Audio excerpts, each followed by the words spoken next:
Alright, good day po sa inyong lahat. So welcome po sa aking YouTube channel. So ngayon po ay meron akong ituturo sa inyo. Ito po ay kung paano maglagay ng voice over sa ating mga Facebook Reels. So alam naman natin sa panahon ngayon ay usong-uso po yung FB Reels. Na kahit hindi ka naman vlogger, ay nagiging vlogger ka dahil sa impluensya ng FB Reels. So ang voice over po, ito po yung magdadagdag tayo ng boses natin doon sa video na gusto natin lagyan ng salita natin. Yan po yung tinatawag na voice over. So pero bago tayo magpatuloy ay please subscribe po sa aking YouTube channel at hit mo na rin yung notification bell para ma-update ka po sa aking mga bagong video. So magpatuloy na po tayo. Okay, punta tayo sa ating cellphone. Punta lang tayo sa Facebook. Yan, open natin yung Facebook natin.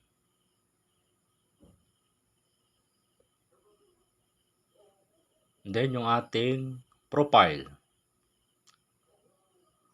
Punta tayo sa ating Reels. Ito. Ama naming makapangyarihan sa lahat. Siyempre, pindutin natin yung create. Yan. Dito ay hanapin ninyo yung video na lalagyan natin ng voice over. Okay, so ito yung aking lalagyan. Ito yung ating gagawing sample. So, pindutin natin yan. Yan. So, pwede natin pindutin yung edit para makat natin kung saan yung area na tayo magsisimula yung video. Okay? So, 90 seconds yung kailangan para makat yan. So, i-swipe nyo lang ito. Yan. Halimbawa, dito kayo magsisimula.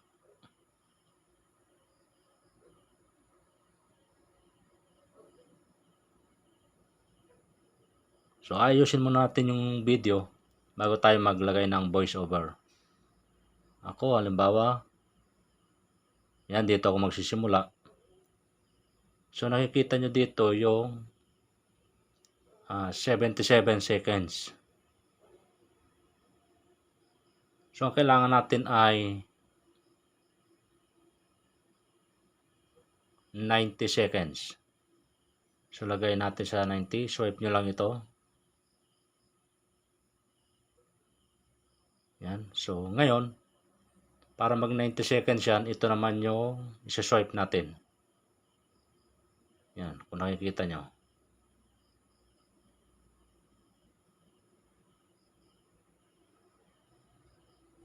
Ayan. 90 seconds na siya. So, i-done na natin. Done. Yan.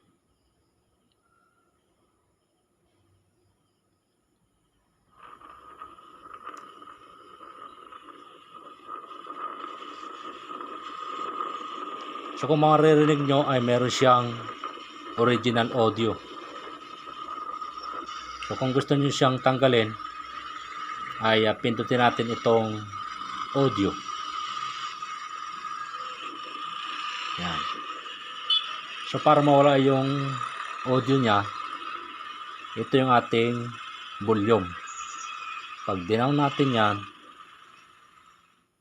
mawawala siya. So wala na siyang audio. So kung gusto niyo naman ay meron siyang audio pero mahina lang, so adjust nyo lang ito. Yan. So meron siyang kaunting audio. Huwag nyo na lang i-pull. Okay? So dito ay merong add music. Pwede tayong maglagay ng music na gusto natin. Sample lang natin para mas maganda. Yan, meron dito. Pipili lang kayo.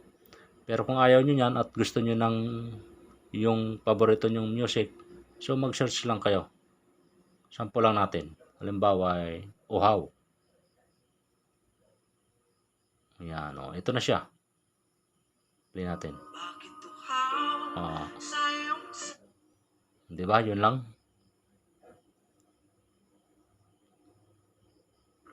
Okay. So ngayon dito na dadako na tayo sa voice over. So kung nakikita nyo itong add voice over. So pindutin natin yan. Ayan. So kung mapapansin nyo ay meron ditong puti na guhit.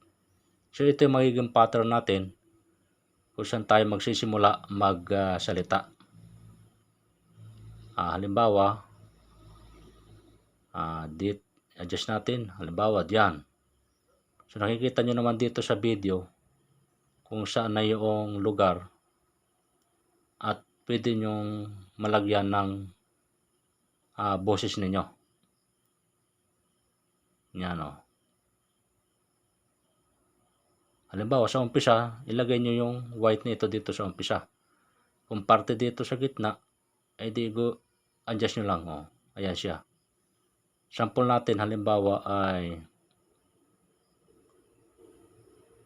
dito ako magsimula.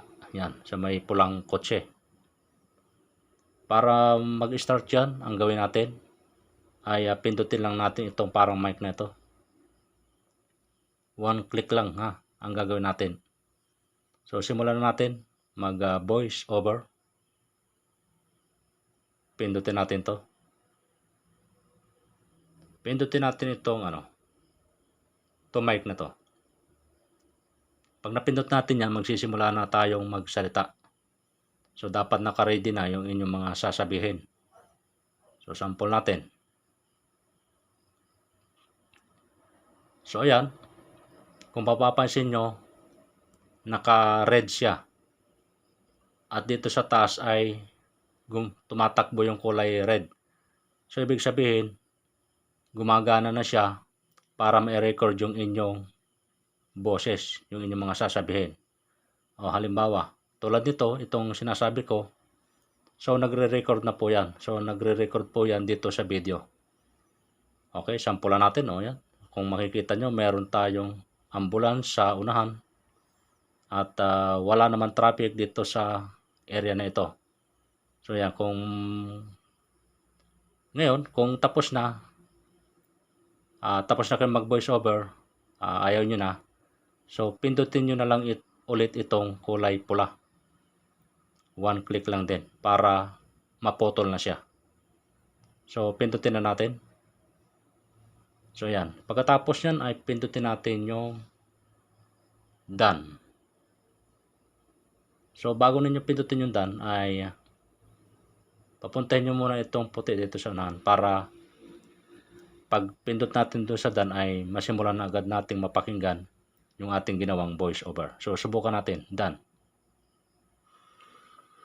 Yan.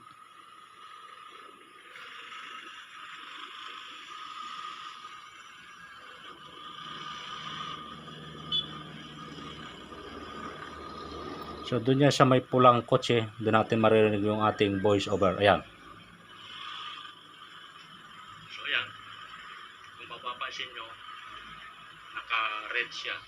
Ayan yung sinasabi natin kanina. Dito sa taas ay tumatakbo yung kulay red. So ibig sabihin, gumagana na siya para ma-record yung inyong boses, yung masasabihin. O halimbawa, tulad ito, itong sinasabi ko. So nagre-record na po yan. So nagre-record po yan dito sa video. Okay, sampulan natin. Kung makikita nyo, meron tayong ambulance sa unahan. At wala naman traffic dito sa area na ito. So yan,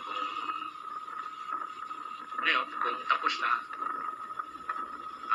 kayo mag voice over, ayaw nyo na, so pindutin nyo na lang ulit itong kulay pula. One click lang din para maputol na siya. So pindutin na natin.